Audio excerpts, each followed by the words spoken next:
YS Jaganmohan Reddy మన half ticket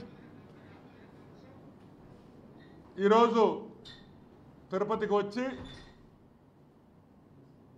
Tirumala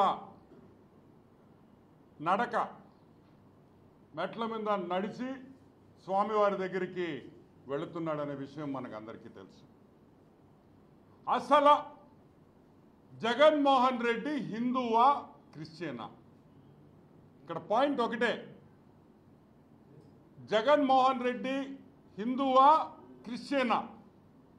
Christian అయితే హిందువుల్ని మోసం చేస్తున్నాడా, హిందువు అయితే క్రిస్టియన్ని మోసం చేస్తున్నాడా అనే విషయాన్ని ఈరోజు మీకు మొత్తం పూర్తిగా అన్ని వివరాలు మీకు ఆధారాలతో చూపిస్తా. వైఎస్ వెంకటరెడ్డి అంటే రాజశేఖర్ రెడ్డి గారి తాత. ఐ థింక్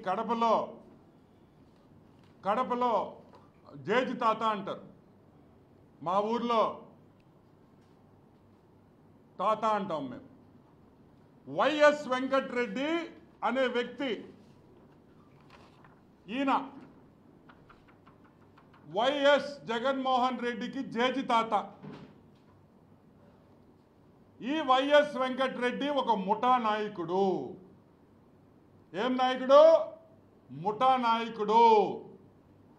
ఈ వైఎస్ వెంకటరెడ్డి 1925 అంటే కరెక్ట్గా 100 ఏళ్ళు వెనక క్రిస్టియన్గా, క్రైస్తవుడిగా ఇతను మారాడు.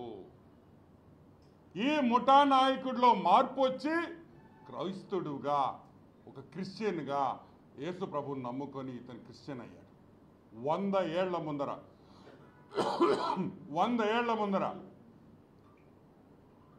1925 ఈ వైఎస్ వెంకటరెడ్డి క్రిస్టియన్గా మారిన తర్వాత వాళ్ళ కుటుంబం అంతా క్రిస్టియానిటీలోనే ఉండింది. యేసు ప్రభువునే నమ్ముకున్నారు. అది తప్పు కాదు.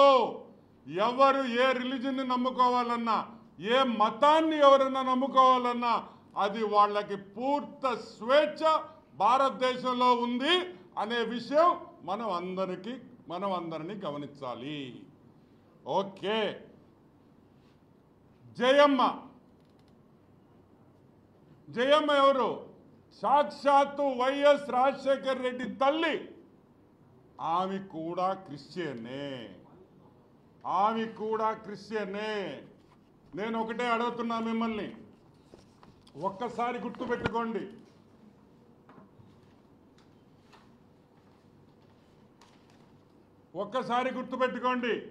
వైఎస్ విజయమ్మ కూడా క్రిస్టియనే, రాజశేఖర్ రెడ్డి క్రిస్టియనే.